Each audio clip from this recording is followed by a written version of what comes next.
Hello friends, welcome to my channel. আজকে অনেক দিন পর তোমাদের সাথে শেয়ার করতে এলাম আমার হিমাচল ট্রিপের এক্সপিরিয়েন্স। হ্যালো ফ্রেন্ডস, আমরা আজকে এসেছি হিমাচল প্রদেশের মধ্যে ডালহৌসি এলাকার একটি খুব সুন্দর হোটেল মোনালি। এখানে ভিউটা আমার ভীষণ ভালো লেগেছে। আমি 101 রুমে রয়েছি, যার ঠিক সামনেই রয়েছে এরকম একটা ব্যালকনি এবং অসাধারণ ক্লাইমেট। তার সাথে এত সুন্দর ভিউ, সকালবেলা যখন চায়ে চুমুক দেবে তার সাথে এই ভিউটা পাবে, ইউ উইল ফিল অসম।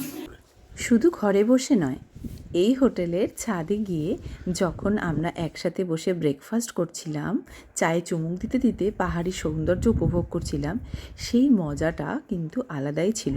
আর এই রিফ্রেশমেন্টে ভুলে গেছিলাম জীবনের যত ট্রাভেল এবং স্ট্রেস। ডালহৌসির মার্কেটটা কিন্তু ছোটোখাটোর মধ্যে বেশ কিউট। এখানে বিভিন্ন রকমের ওয়ার্ম ক্লথ আরামসে পেয়ে যাবে।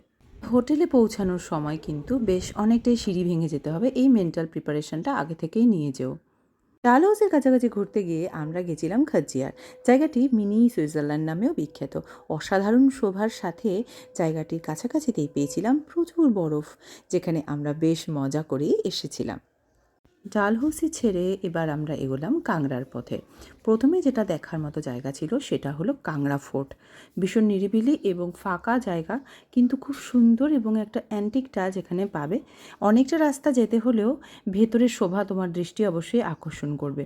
তবে আমার একটা জিনিস বেশ অবাক লাগলো যে এত সুন্দর জায়গা হওয়া সত্ত্বেও আমি কিন্তু বিশাল ভিড় পাইনি এবং বেশ ফাঁকা ফাঁকার মধ্যেই আমরা জায়গাটার শোভা এনজয় করেছিলাম। এরপর আমরা চলে এলাম কাসোল। জায়গাটি সত্যিই অসাধারণ এবং ভাগ্যবশত খুব সুন্দর একটি হোটেল আমরা এখানে পেয়েছিলাম, যেখানে এরকম নদীর ধারে বসে ব্রেকফাস্ট এনজয় করার সুযোগ আমরা পেয়েছিলাম। আমাদের জন্য অ্যালটেড ছিল ছোট ছোট কিছু টেন্ট, যেখানে আমরা পেয়েছি খুব সুন্দর সুন্দর থাকার জায়গা এবং সামনে রয়েছে নদীর অসাধারণ ভিউ। টেন্টের ভিউটা তোমাদের সাথে শেয়ার করলাম, দেখো তোমাদের কেমন লাগে। খাওয়া দাওয়া একটু কস্টলি হলেও জায়গাটা কিন্তু রেস্ট করার জন্য, চিল করার জন্য খুব ভালো। You can come enjoy here. এখানটার নাম হচ্ছে 4.2তে টেন্টগুলোর ভেতরে কিন্তু লাক্সুরিয়াস একটা ব্যবস্থা ছিল। আসলে লেক খেতে ভুলবে না হিমালয়ান ট্রাউট ফিশ। এখান থেকে আমরা গেছিলাম মানিকারণ, যেখানে উষ্ণ প্রস্রবণ সত্যিই আমাদের দৃষ্টি আকর্ষণ করে। এখানে আমি আগেও এসেছি। এখানে গুরুদুয়ারার ভেতরে যে ভোগটি দেওয়া হয় সেটা সত্যি ডিলিশিয়াস হয়, আমরা তো বারবার চেয়ে খেয়েছিলাম। এর ভেতরের মার্কেটটিও কিন্তু ছোটোখাটো শপিংয়ের জন্য বেশ ভালো। এখান থেকে বেরিয়ে পড়লাম আস্তে আস্তে আমরা নতুন পথে। রাস্তার সৌন্দর্য উপভোগ করতে করতে কখন যে আমরা মানালি পৌঁছে গেছি বুঝতে পারিনি। মানালিতে প্রথম যে জায়গাটি আমরা গেছিলাম সেটা হচ্ছে হিডিম্বা টেম্পল। এই মন্দিরটিতে আমরা কিন্তু হেঁটে গেছিলাম।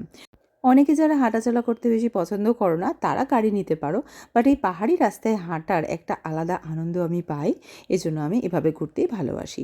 মন্দিরে পৌঁছাতে আমাদের একটু সন্ধে হয়ে গেছিলো, তবে তাও আমরা যথেষ্ট এনজয় করেছিলাম। তার সাথে আবার বাচ্চারা চড়েছিল সুন্দর একটি ইয়াকের পিঠে। তারপরের দিন আমরা বেরিয়ে গেছিলাম এখানকার স্নো পার্কের সৌন্দর্য উপভোগ করার জন্য। রাস্তার সৌন্দর্য কি বলবো। আর তারপর যখন স্নো পার্কে পৌঁছালাম তখন আমরা করেছিলাম স্কিইং থেকে শুরু করে জিপ লাইনিংও। জিপ লাইনিং করতে আমাদের খরচা পড়েছিল 5,000। আমরা ছিলাম মোট 4জন ক্যান্ডিডেট। এর মধ্যে কিন্তু আমাদের ড্রেস ভাড়া থেকে শুরু করে আমাদের রাইডস ইনক্লুডেড ছিল। আমার মনে হয় তোমাদের এটা মিস করা উচিত না, তবে ড্রেসেসগুলো অবশ্যই ভালো করে দেখে নেবে। আর মনে রাখবে, যখন নদীর ওপর দিয়ে পাখির মতো উড়ে যাবে মনে হবে, সেই অনুভূতিটা কিন্তু সারা জীবনের সঙ্গী হবে। তাই এই এক্সপিরিয়েন্সটা এখানে এলে কখনোই মিস করো না। জিপ লাইনিং করে আমরা চলে গেছিলাম যেন অজানা এক বরফের দেশে। চারপাশ বরফে ঘেরা ছোট্ট একটা গ্রাম, পাখির ডাক, সুন্দর কলতানে ভরে উঠেছিল মনটা। এখান থেকে আবার যখন আমরা ফিরে এসেছিলাম জিপ লাইনিং করে, সেটা কিন্তু আবার সেই সেম একটা অদ্ভুত মজার অনুভূতি ছিল। এখান থেকে আমরা বেরিয়ে শেষ পর্যন্ত ফিরে এলাম হোটেল। হিমাচল প্রদেশ ঘুরতে এসে আমরা কভার করেছিলাম ডালহৌসি, কাংড়া, জ্বালামুখী থেকে শুরু করে কাসোল এবং মানালি পর্যন্ত। আমাদের আনুমানিক খরচা পড়েছিল 20 থেকে 22,000 মতো।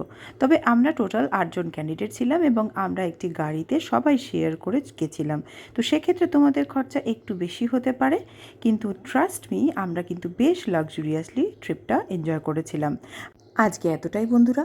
যদি কোনো কোয়ারিজ থাকে তাহলে অবশ্যই কমেন্ট বক্সে কমেন্ট করে জানিও।